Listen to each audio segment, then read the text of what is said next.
Reward charges और आधार। अब major issue जो है हमारे साथ में फेस होता है आजकल, ओवर चार्जिंग की जो कंप्लेंट्स हैं वो बहुत ज़्यादा आ रही हैं। आपको बार बार बताया जाता है, क्योंकि जो भी हमारे यूसीएल पे काम कर रहे हैं आधार डेमोग्राफिक अपडेट, जो यूसीएल सेंटर्स हैं उस पर आप लोग दो तरह के काम करते हो, साथ में प्रिंटिंग के काम करते हो। अभी आप लोग डेमोग्राफिक डिटेल अपडेट करते हैं, नाम पता या फिर डीओबी उसका, जिसका चार्जेस जो है 50 रुपये निर्धारित शुल्क है, वही आपको लेना होता है। और डॉक्यूमेंट अपलोड पिछले 6 महीने से लगभग आप डॉक्यूमेंट अपलोड नया प्रोजेक्ट यूआईडीआई, जो कि जितने भी आधार धारक जिनके 10 साल से पुराने आधार हो गए हैं उन सभी आधार धारकों को अपने आधार में आइडेंटिटी प्रूफ और एड्रेस प्रूफ दोबारा से अपडेट कराने जरूरी हैं। इस चीज़ को लेके इसका गजट भी जारी किया गया और लगातार आपसे बात हो रही है कि आप जितने भी, आप सबसे पहले अपने सर्कल से शुरुआत कीजिए। जो भी आपके रिलेटिव्स हैं, आपके घर परिवार के लोग हैं जिनके आधार पुराने हो चुके हैं, जिन्होंने पहले कभी 2013 से पहले अपने आधार बनवाए थे और उनके आधार पुराने हो गए और उसके बाद उन्होंने कभी भी कोई चेंजेस नहीं कराया अपने आधार में आईडी एड्रेस प्रूफ से संबंधित। अब ये भी हो सकता है कि उसने आइडेंटिटी प्रूफ में कुछ चेंज कराया और उसका उसने डॉक्यूमेंट अपलोड कराया हो, लेकिन एड्रेस में कुछ चेंज नहीं कराया है तो एड्रेस प्रूफ अपलोड नहीं किया है, तो फिर आपको एड्रेस प्रूफ अपलोड कर देना है। यहाँ पे दो तीन चीजें आप लोग ध्यान दें, ये एक्सरसाइज जो है आईडी और एड्रेस प्रूफ दोनों अपलोड करने के लिए हो रही है। मतलब अगर किसी का आधार जिसने अपना आधार पहले कभी 10 साल से पहले बनवाया था और उसने उसके बाद अपने आईडी प्रूफ और एड्रेस प्रूफ, मतलब आईडी और एड्रेस दोनों में कभी भी कोई चेंज नहीं कराया है, अगर नहीं कराया है तो इट मीन्स उसने जब कोई चेंज ही नहीं कराया तो फिर दोबारा से अपने डॉक्यूमेंट्स अपडेट करने की उसे जरूरत ही नहीं पड़ी होगी। ठीक है, अगर उसने कराया है तो फिर डॉक्यूमेंट, रिलेवेंट डॉक्यूमेंट उसने यूज किए होंगे और उसके डॉक्यूमेंट जो भी है अपडेटेड वो यूआईडीआई के पास में, अथॉरिटी के पास में है। लेकिन इन केस अगर उसने नहीं किया है या नहीं कराया है ऐसा काम, तो फिर उसको ये जरूरी है कि वो अपने आधार में जो पीओआई है और पीओए आईडी एड्रेस प्रूफ दोनों ही अपडेट कराए, अपलोड दोबारा से कराए। तो हम लोगों की बहुत बड़ी जिम्मेदारी है। हम चूंकि बात करें सीएससी के इकोसिस्टम की, तो आप लोग तो काम कर ही रहे हो, सीएससी अपने आप में बहुत बड़ा नेटवर्क है। हमारे जो बीएलई भाई जो कि यूसीएल की सर्विसेज पे काम नहीं भी कर रहे हैं, वो भी थोड़ा सा इस पार्ट पे ध्यान दें कि आपके सर्कल में आप खुद से भी अपने डॉक्यूमेंट अपलोड करें और अपने सर्कल में जो भी आपके सगे संबंधी हैं, आपके रिलेटिव्स हैं, फ्रेंड्स हैं, उनको थोड़ा सजेस्ट करें कि आप अपने आधार में डॉक्यूमेंट अपलोड, आईडी प्रूफ और एड्रेस प्रूफ, आईडी प्रूफ में जो भी डॉक्यूमेंट आते हैं वो आईडी प्रूफ, और एड्रेस प्रूफ में जो डॉक्यूमेंट आते हैं वो एड्रेस प्रूफ से संबंधित डॉक्यूमेंट, दोनों ही डॉक्यूमेंट्स को अपने आधार में अपलोड करवा लें। तो आप लोगों से थोड़ा सा निवेदन है, और आपसे पिछले काफ़ी समय से बात भी हो रही है, मैंने पहले भी फेसबुक लाइव सेशंस पे आपको बताया है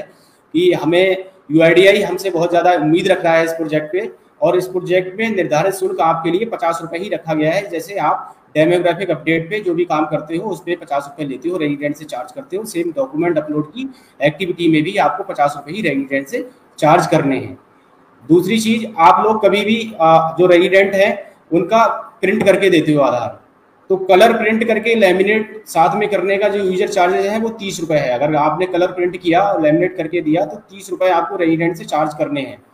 इसमें कभी भी कुछ कंप्लेन आती है या कुछ होता है तो फिर बाद में हम लोग बताते हैं कि हमने सर 100 रुपये ले लिए, 150 रुपये ले लिए, इसलिए ले लिए कि हमने उसका पीवीसी कार्ड बना के दिया, या उसका हमने प्रिंट आउट भी करके दिया, या हमने उसका कुछ और भी सर्टिफिकेट बनाने में उसकी मदद की थी, डोमिसाइल बनाने में, कास्ट सर्टिफिकेट बनाने में या बर्थ सर्टिफिकेट बनाने में, इसलिए सर हमने पैसे ज़्यादा लिए।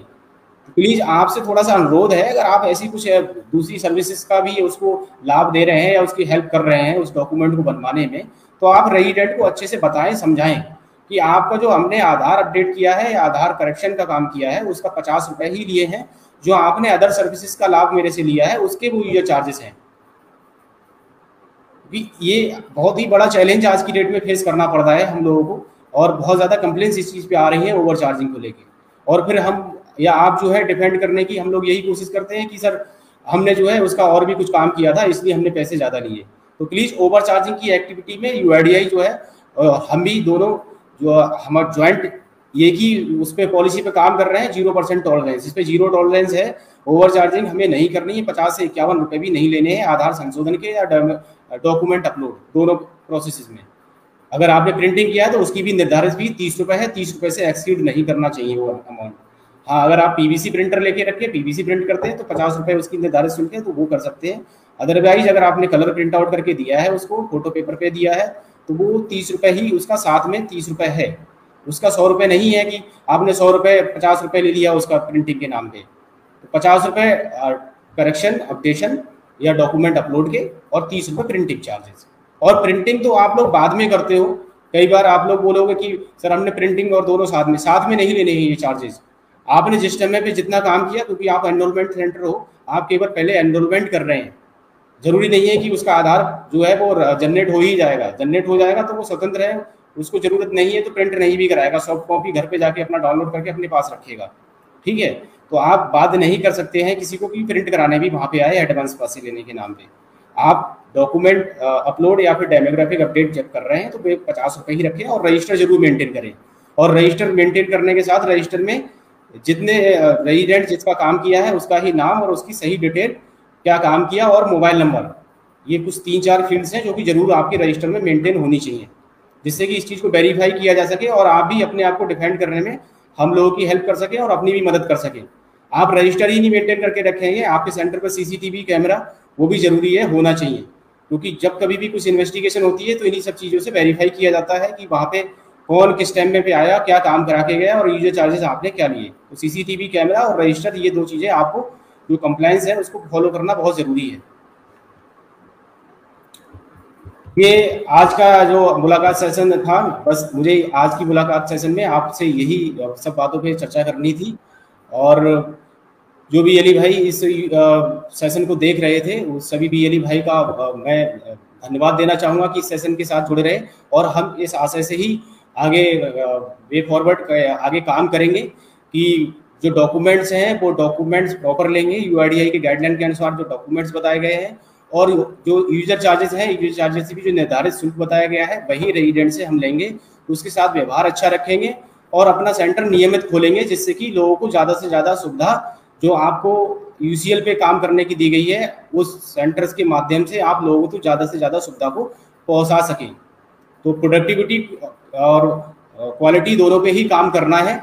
अपने ट्रांजेक्शन्स को आप ऐसे ही बढ़ा सकते हैं कि ज़्यादा समय देने पे, क्योंकि जिन सेंटर्स पे डेली रेगुलर खुलते हैं, डेली आप लोग अपना काम करते हो, वहाँ पे ऑटोमेटिक आपके ट्रांजेक्शन्स भी हम लोगों ने ऑब्जर्व किया है ज़्यादा होते हैं। लेकिन जो कभी कभी खोलते हैं, थोड़े टाइम के खोलते हैं, उनके लिए प्रॉब्लम है। अपने सेंटर की ब्रांडिंग करें, अपने सेंटर पर ब्रांडिंग जरूर रखें, आसपास अपने सेंटर का प्रचार प्रसार करें, क्योंकि आपके पास तो बैंकिंग भी है, आप बीसी हो तभी यूसीएल मिला है, यूसीएल जैसी सर्विस है आपके पास में, और सीएससी की अदर सर्विसेज भी, सारी सर्विसेज पे आप काम कर सकते हो। आप बिजली बिल भी कलेक्शन कर सकते हो, आईआरसीटीसी की सर्विसेज हैं, इंश्योरेंस से संबंधित सर्विसेज हैं, हमारे साथ में ई स्टोर, ग्रामीण ई स्टोर, सेल्स की सर्विसेज, कुछ सर्विसेज हैं आपको थोड़ा सा पोटेंशियल बनाने के पर्पज से एड ऑन की गई हैं, क्योंकि आप G2C B2C सभी सर्विसेज पे काम करते हो। तो आपसे अनुरोध हमेरा हमेशा से यही रहता है कि आप जो सीएससी के पोर्टल पे जितनी भी सर्विसेज है सभी सर्विसेज पे ज़्यादा से ज़्यादा काम करें और अपने सेंटर को एक कॉम्प्लेक्स के रूप में चलाएं। ग्रीवियांस और जो कंप्लायंस है उसको ध्यान में रखते हुए काम करें, किसी भी तरह से मैल प्रैक्टिस में या जो वायलेशन है रूल्स के वायलेशन को ना करें। इसी के साथ में मैं सभी बीएलई भाइयों का धन्यवाद देते हुए आज की मुलाकात सेशन से आपसे इजाजत चाहूँगा।